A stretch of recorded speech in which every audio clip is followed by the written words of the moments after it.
Hello? Hey Max, can you hear me? Yeah, I can. Yep. How you doing? I'm good, man. How's yourself? I'm doing okay, man. Good to be talking to you. Likewise, likewise. And welcome, by the way. Um, so my name's Ian. I work for a publication called Hi-Fi. You know what's happening. I'm gonna talk about the upcoming Australian tour, the the re-release, well, re-recordings that you did, and we'll go from there. However, Awesome. I want to start with something a bit different because I do know you're a big football fan. I do know that you live in America. I do know what the impact of Messi has been. Do you just wish he was Brazilian? What's that? Like, so I know about the impact of Leo Messi in America in football. Do you wish he was Brazilian? Well, we had Pelé, so I think we are pretty good on that. But yeah, he's really good, man. We're gonna have the World Cup here in 2026, America, Mexico, and Canada. Yeah. Uh, Hopefully Brazil will do good by then. But yeah, I mean they're great players. I think the only problem a little bit with soccer and football is too much money, man. Some of those Right. guys make way too much money. And 19 years old making billions of dollars. That's kind of crazy, but it is what it is. Some of them are really good though. Well, yeah, I was reading a stat about Neymar. He's only played like 40 minutes in Qatar or wherever he is, and he's on like 200 million a year. It's like just Yeah, insane yeah. money. It's a bit much, man. It's a bit too much. I think the older Brazilian teams were more connected through the passion of the game rather than the money. Yeah. I think nowadays is a bit the opposite. They're more connected to the game, to the money first, and then the game comes second. And it should be the other way around. Should be the game first, and then if you're really good, of course, the money will come after that. Last question I'll ask about that was the last time the World Cup was in America, Brazil won it Yeah. 30 years ago. Do you think there'll be 40 years ago, 30 years ago, do you think there'll be a good chance next year? Yeah, I mean, there's always a chance, when we're talking about uh there's a lot of new talent there, but all the other teams got better too, so you gotta watch for that too. But I do like some of newer guys like Vini from Real Madrid, Yeah, and Vinicius Junior. Yeah, yeah, there's some good guys. I hope so. I also follow American football as well, same oh, as soccer, and I like the Detroit Lions. They are doing quite good this year as well. they're in a great So season. yeah, they're Yeah, having a really good. I'm unfortunately a Dolphins fan, so we'll leave that alone. Yeah, yeah. My grandson is a Dolphins fan. They didn't have that good of a year, unfortunately. It was But pretty yeah, it's bad. cool. It's cool to enjoy both. I like both very much. Football and soccer. I like both.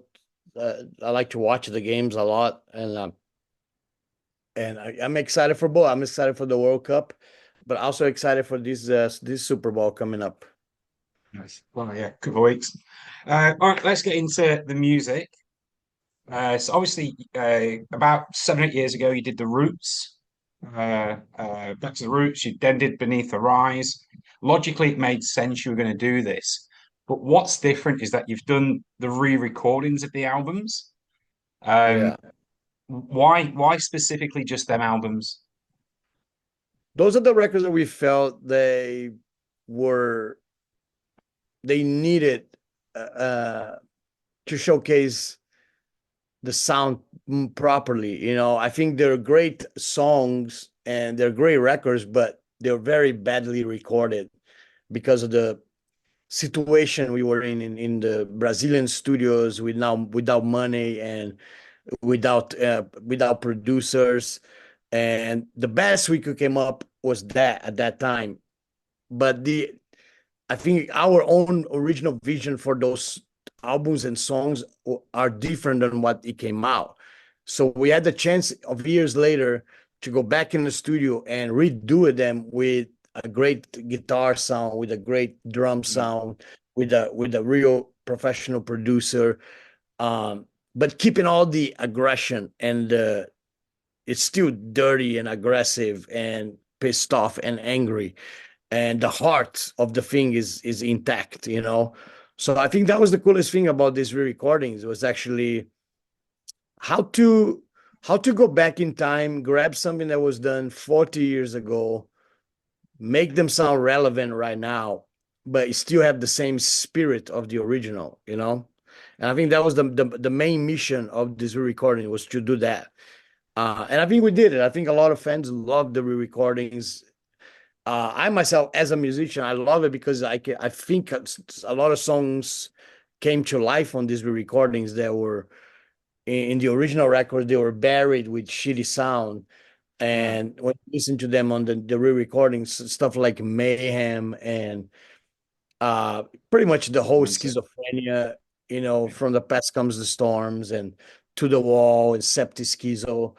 They are amazing songs, man. It's hard to believe that I wrote them when I was 16, 15, 16 years old. That's it. That's incredible on its own, you know, because they're crazy songs. Um, but yeah, we had the chance to me and Igor to do that, and then we got to involve a new generation of players like my son Igor and Travis. Um, they come with like the new blood of the newer metal that's being done right now in the underground. So that's cool, you know, the clash of generations and the chance to redo something that you did a long time ago that you weren't totally happy with. Not many musicians get a chance to do that. Mm. Uh, so I had the blessing to be able to do that, and we took it very seriously though. Like it was something like almost like you know, the hard part was the I think it's kind of like there's there's a human thing about changing. You want to change, right? Like so you have the originals. So there's the temptation to change the songs. And I had to resist that temptation. I told Igor like that we don't need to change these songs. They're fucking great. There's Mm. nothing wrong. They just need to be played better and to sound better, you know. So I think we resist the temptation to mess about changing Yeah. them and modernize them. They don't need to be modernized. They're good as they were.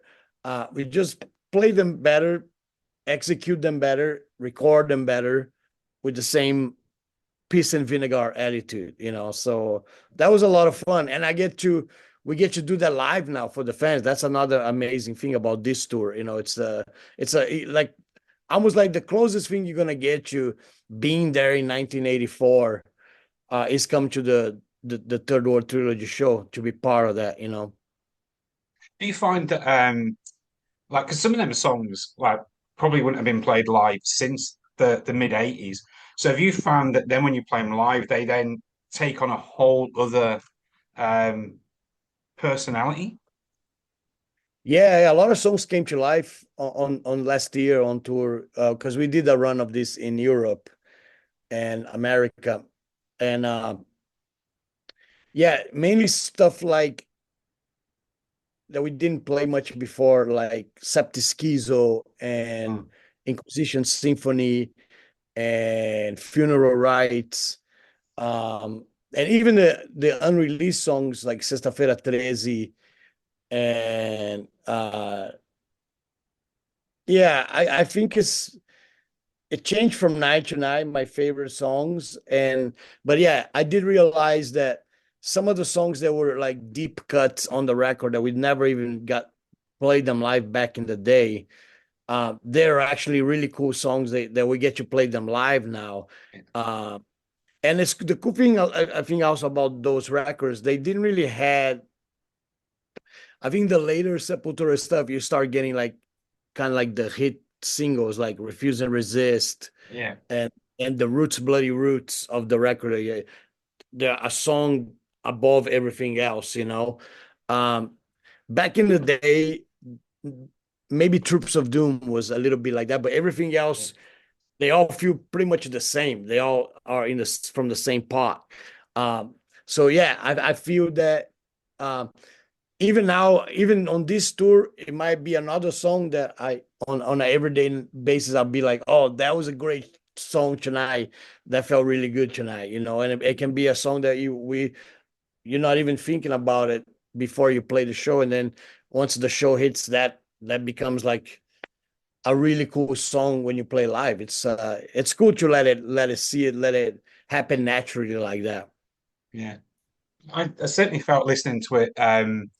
Things like Antichrist, sorry, and Necromancer, like they just sounded so much weightier, and it's because of the production element in there.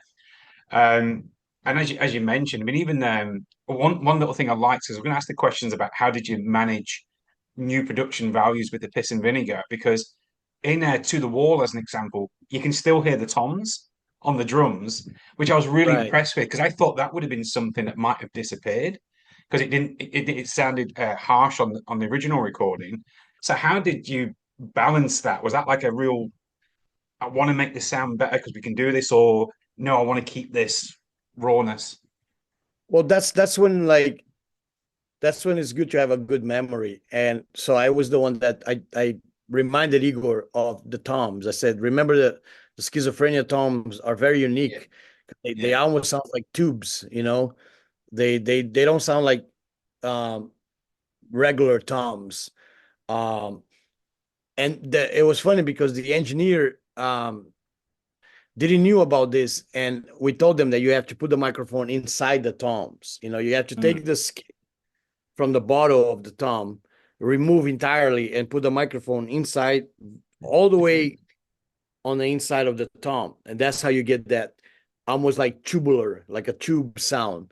Um, and but we did it, and it was great, and I was like, see, that's cool. Those are things that the original has that we loved it, and we mm, kind of like, I think it was very important that we kept them, we brought them back to the re-recordings, you know. The yeah. same with the vocals. Some people criticize the vocals a little bit because they say there's too much reverb in the vocals, but I don't think so, Yes, there because I think was. the originals were full of reverb as well. It sounded like I recorded in a cave, you know. um so that's the thing. It's a thing, you know. That's it's a vibe. So I told the producer Arthur, like, yeah, put a shitload of reverb again, man. I gotta go back to the cave, you know. I gotta sound like I'm in the cave again recording. So all those are details that end up in the end creating the thing that it is like.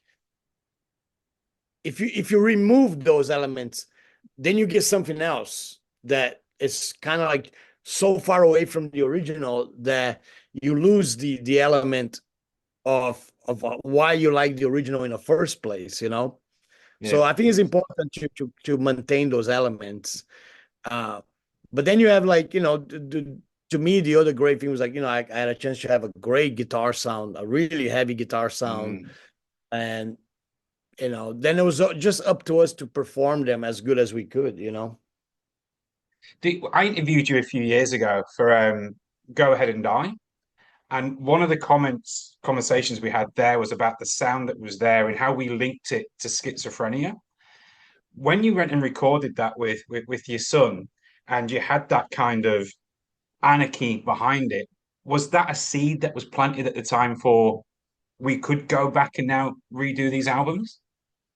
I think so, you know. I think because we got along so good, and there's like, especially me and Igor, we like a lot of the same music. We like the heavier kind of stuff, more extreme kind of stuff. And he's always showing me new bands for me to check it out. And it was a lot of fun making the first Go Ahead and Die. We did that during the pandemic, Mhm. and that opened the doors to have him play bass uh, in the Cavalera realm, and he ended up playing bass on all of the re-recordings, and then yeah, I think it's great, and I think it's cool because it's already kind of a family thing anyway. Because I got my brother in Mhm. the band, so it might as well,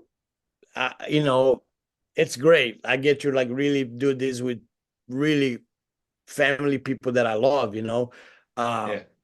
but yeah, but I think like to, if you would ask me like when I was a young kid in Brazil, like you're gonna do this with your kid one day, you're gonna play these songs with your kid, I would have just, yeah, Laugh. you're out of your mind, you're out of your mind. That's never gonna happen.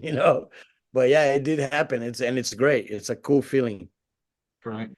I'm wary that I don't have a lot of time, so I'll ask one last question. So I'm guessing you arrive in Australia next week or very, very shortly. When we go to the show, what sort of, well, chaos and anarchy can we expect? I think all of it, all of the elements that makes this music uh exciting in the first place, because this is the beginning of the extreme metal movement. Those records are part of the very beginning of extreme metal, together with Hellhammer and Battery and Venom. We were in the forefront of extreme metal with these recordings. And um, so it's very special, man. And it's almost like, like it's part of history. If you love the history of metal, and you get a chance to witness live 40 years later from the original, or more, 45 years later or something. uh, it's a crazy feeling. And I know a lot of people are younger guys that were not there in the 80s, and there's some older guys that probably remember that from the 80s and is still here with us. So it's all combined, but it's a full-on energy driven show, full of adrenaline all the way through. Like it doesn't stop, it doesn't let up, man. It's just like it's an incredible uh amount of power goes into the show. Like in the end of the show, I'm totally exhausted. Like every night I'm just done. I gotta go lay down. Yes. Good. But Good. it feels great. Well, thank you very much. That's my 15 minutes up. I'm in Adelaide, so I will see you on the 23rd of January. And I'm looking forward to it, man. They're sick albums. So thank you very much. Appreciate you, brother. Take care. Take care. Bye, Max.